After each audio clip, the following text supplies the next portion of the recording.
The following is a special presentation of Tony Kurre Radio.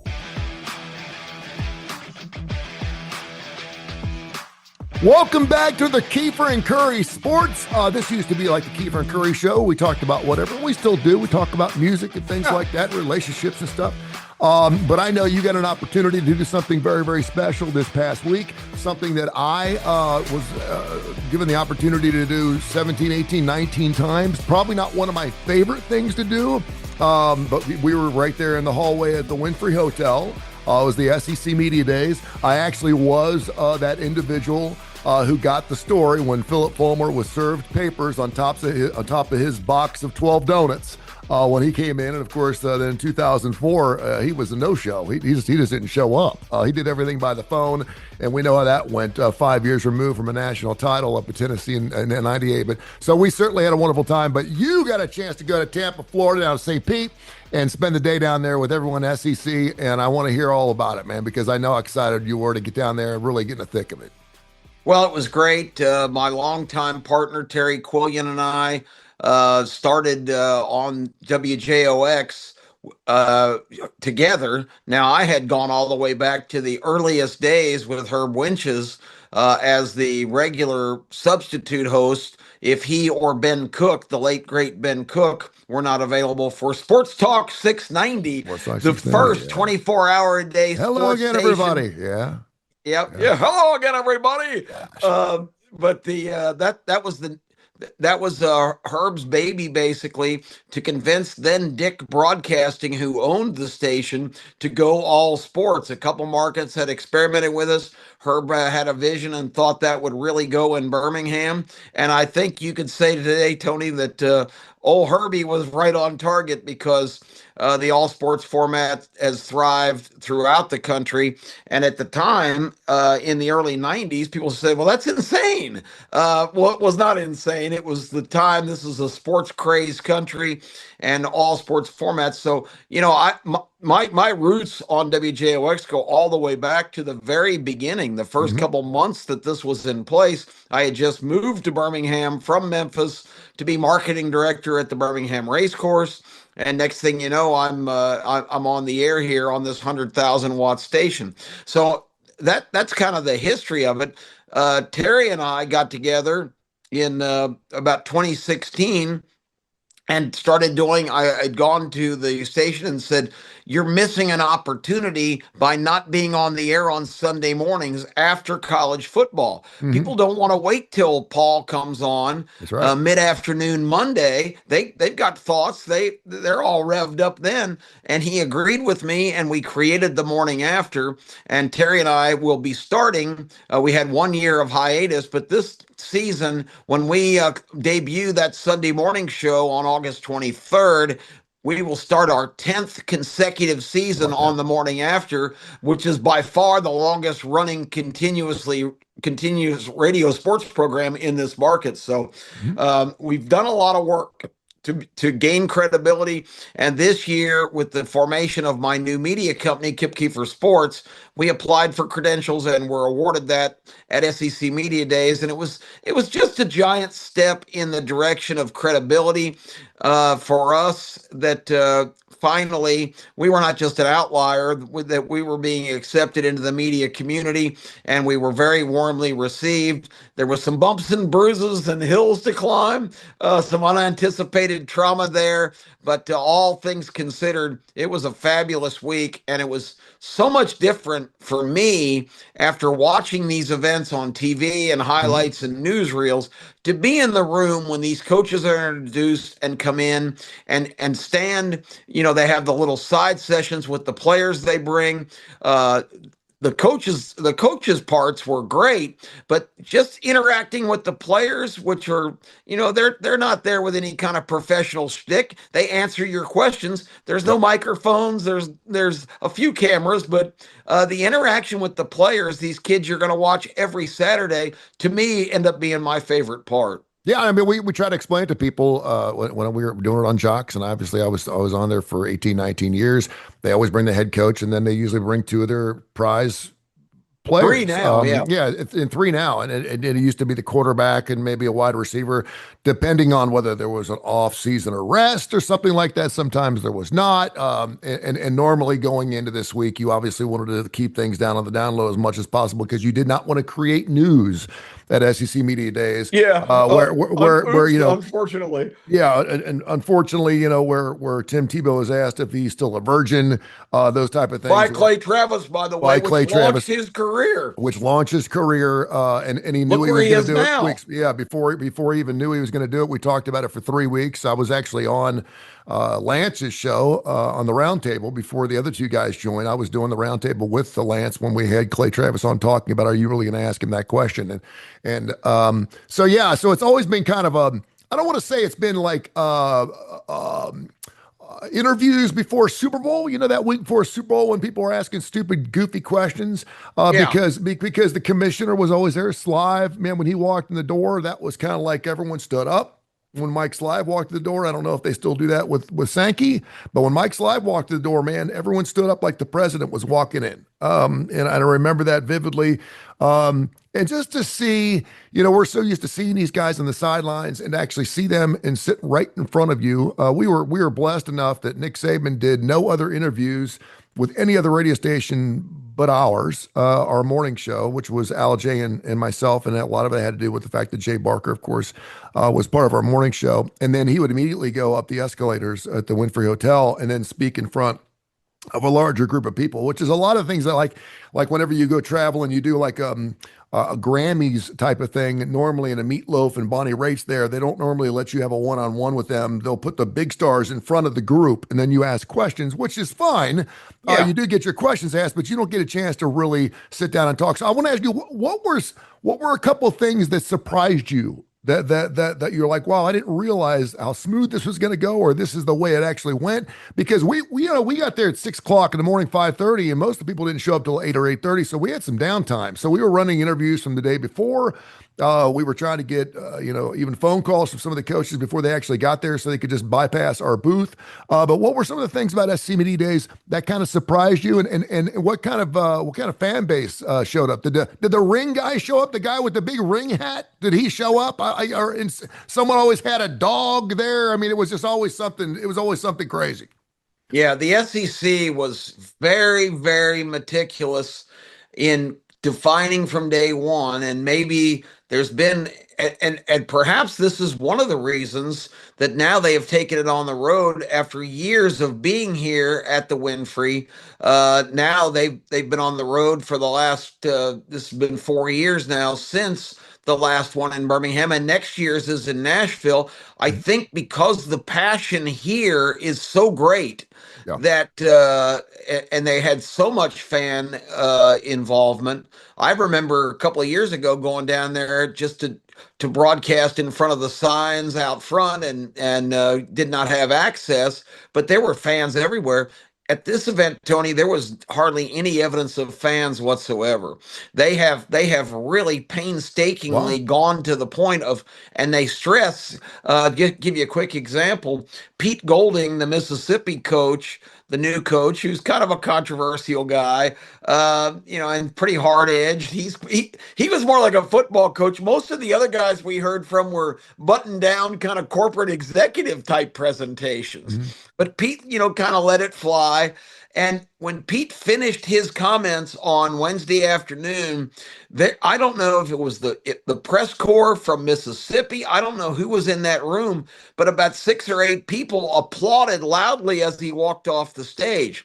The very next morning, Greg Sankey starts off his comments by saying, I just want to make an announcement. This is a media event. There will be no cheering at this event. Wow.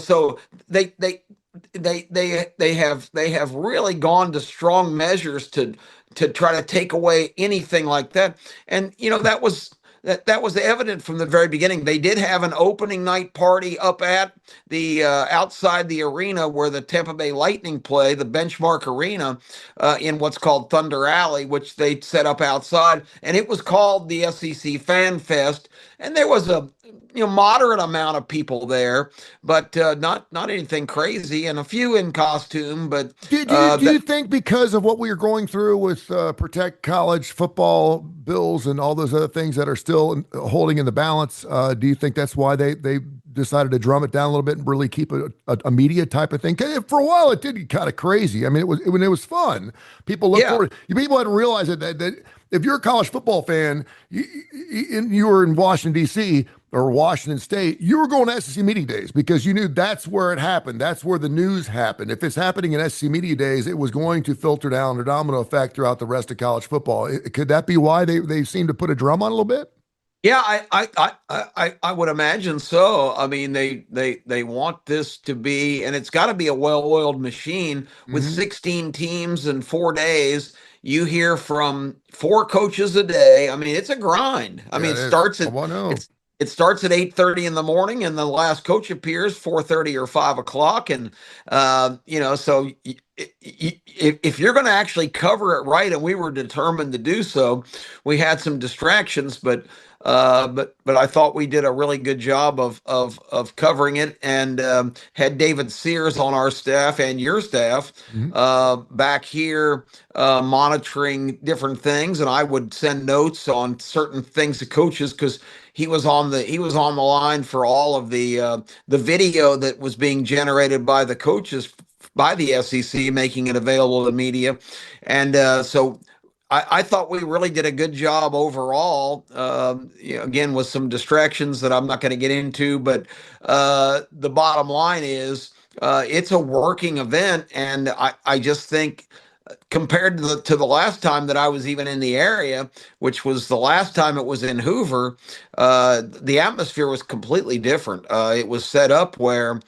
fans just didn't have access, and it was not an SEC city. It was Tampa, Florida. Now Yeah. Gainesville's only a couple hours away, but there just wasn't much fan presence. What was there one particular individual, and you've been covering SEC football and their coaches for years, and you've gotten a chance to interview many of these folks. Was there anybody that really came across like you're like, wow, Alex Golish, for example? I mean, he came in and obviously it's his first year coming in. I heard that Pete Golding seemed like he was having a really good time. Sark seemed like he was a little reserved, a little laid back. He's 0-3 against Kirby. He's got some answers, and obviously a Texas team that's considered a national title competitor. Vanderbilt's coming off a year that they've never had before. And a lot of people are saying is now the fact that Diego Pavia is gone, is Vanderbilt expect to go back to that 4-9 team that we see every single year? But was there any particular individual or team that really surprised you how well they were represented?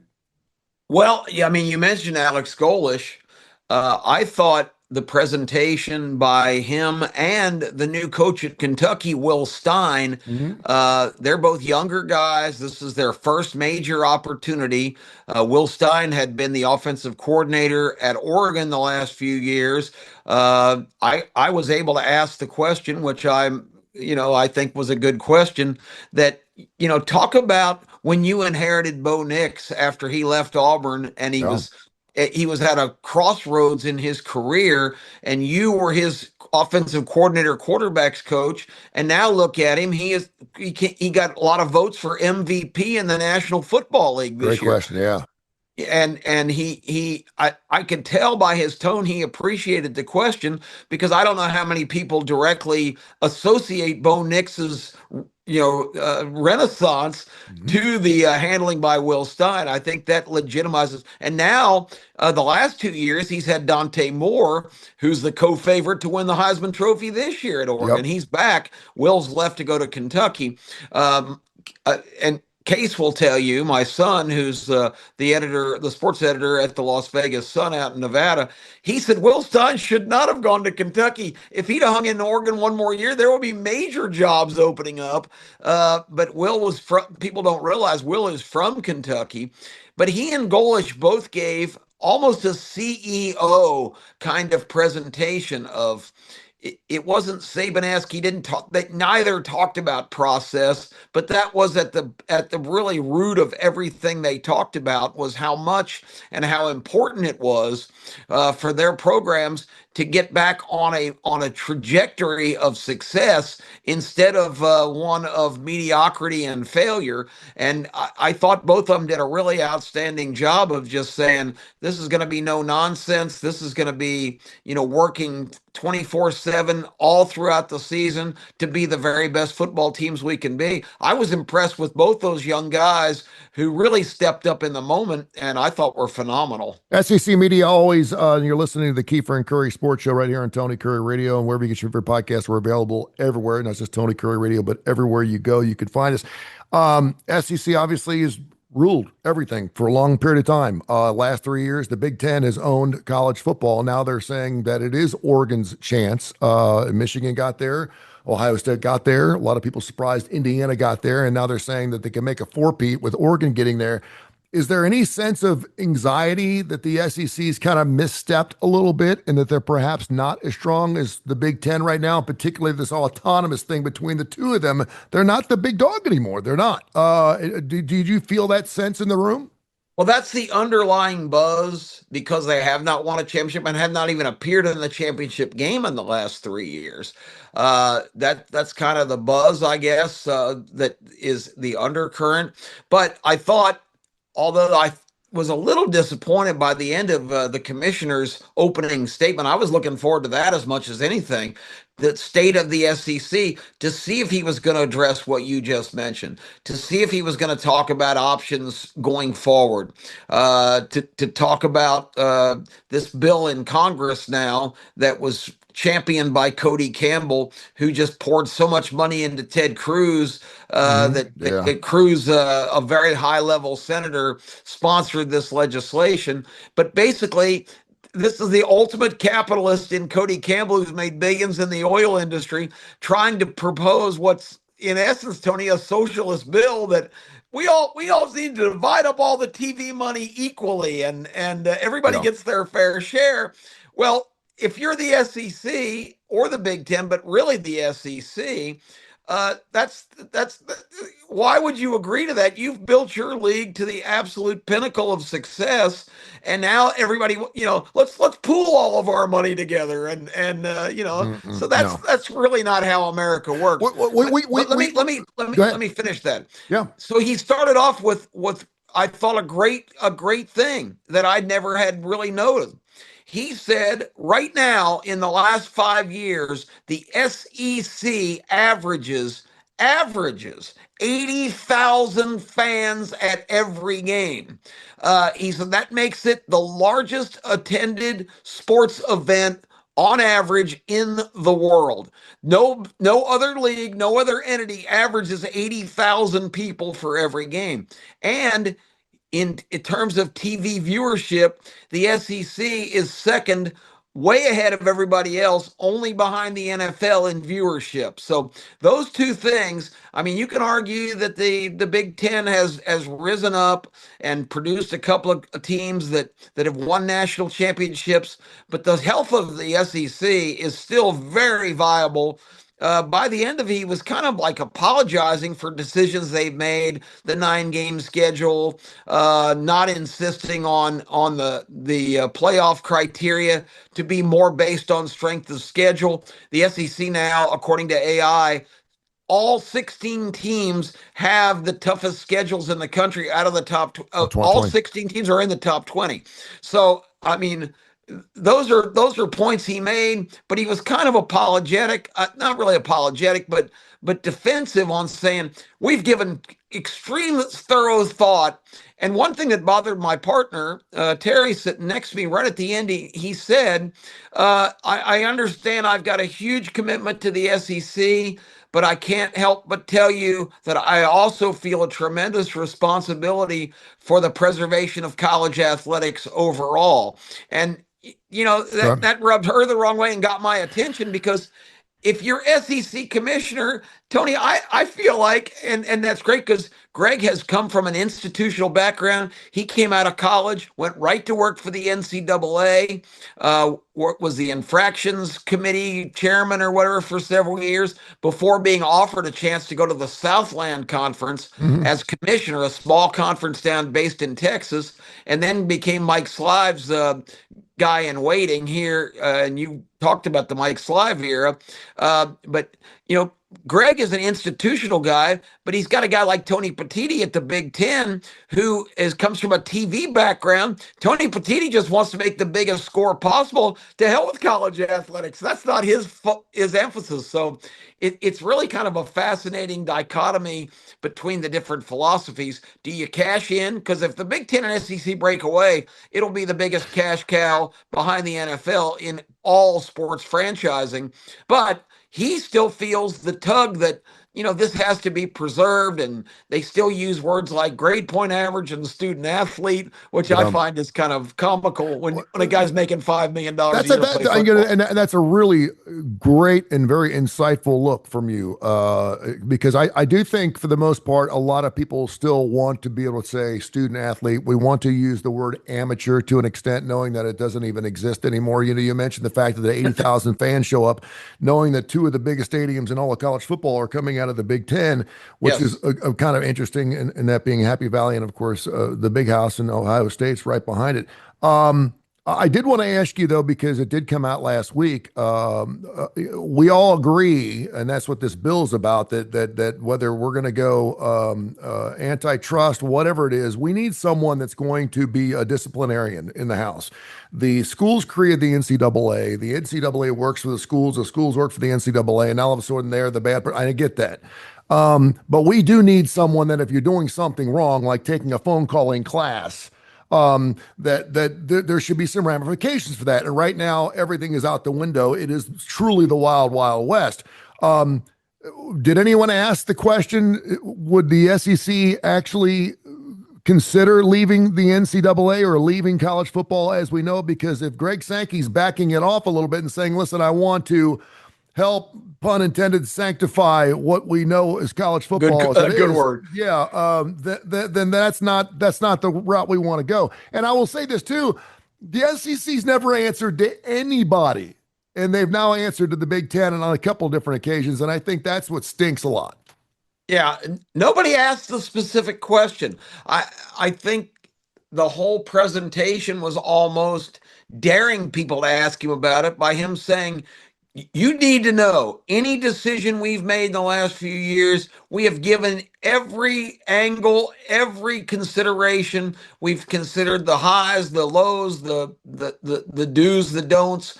I mean, he kind of prefaced it by saying that, he didn't restrict questions, but I got the impression that he was making an announcement that, that they have not done anything off the cuff, that it has taken extraordinary time and contemplation, and he's still trying to do the things that he believes is best for the SEC. But you can tell by his tone, and that was my biggest problem in his presentation. I think a commissioner, and if you watch, I had happened to see some snippets of the ACC and Big 12 media days where the commissioner comes out with a firestorm speech talking about how great the conference is going and all the expectations. He didn't set that tone. It was defensive in nature. And one of the great advantages of having Terry Quillian as my partner, she is a communications expert. She came out of Georgia with the summa cum laude, degree, and yeah. in her mid-20s, she was already management for Bell South, and she traveled the world advising people on how to handle different media situations and public announcements and whatnot. And she was just an invaluable resource. And she looked at me when Sankey walked off the stage, and the questions were all pretty vanilla. And they only, one thing we've learned, Tony, this is great, and Lane Kiffin was the poster boy of this. They allocate 30 minutes for each coach and even for Sankey's remarks. And how long the speech goes determines how many questions are going to be asked. Yeah. Lane Kiffin gave the longest opening remarks in the history of the SEC media days. Smart man. Yeah. Almost 21 minutes, something like 4,800 words, which was like 2,000 more than anybody else had. And she said that was just a filibuster so you could avoid questions. You'll love this because you love this man. The all-time shortest version was 5 words. It was by, you probably could guess, Mike Leach. He was introduced a couple of years ago. He came out and go, thank you, Mr. Commissioner. Are there any questions? And he absolutely ate that up. I mean, he loved going off script. And that was another one of those Charles Barkley type of guys. That's Mike Leach being Mike Leach, and that's why he is and who he was. And he is sorely missed. He was a blast. He made that circus even more so. Well, man, I'm so glad that you got a chance to go down there and enjoy that. You certainly, and just because you didn't ask, all you have to do is ask for, tickets or whatever you need, and you know that you're well respected in the industry, and you know you're going to get what you want.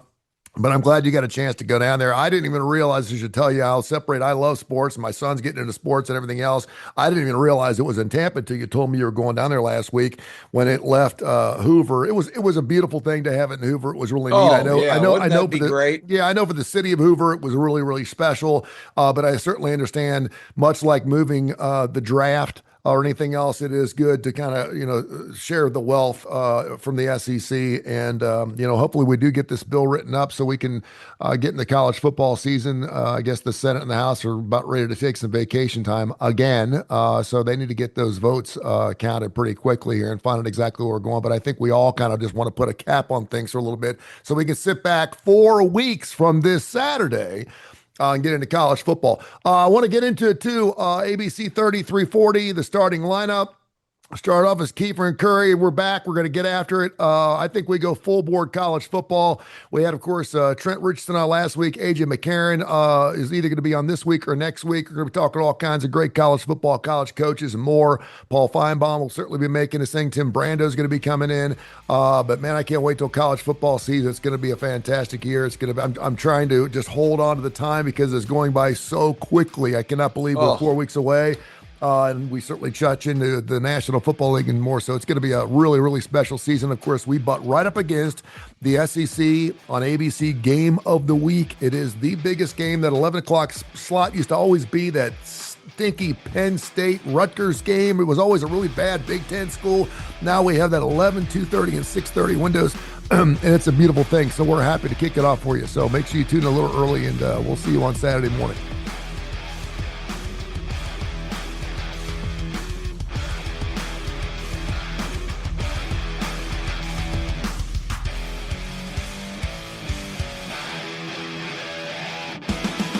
This has been a special presentation of Tony Curre Radio.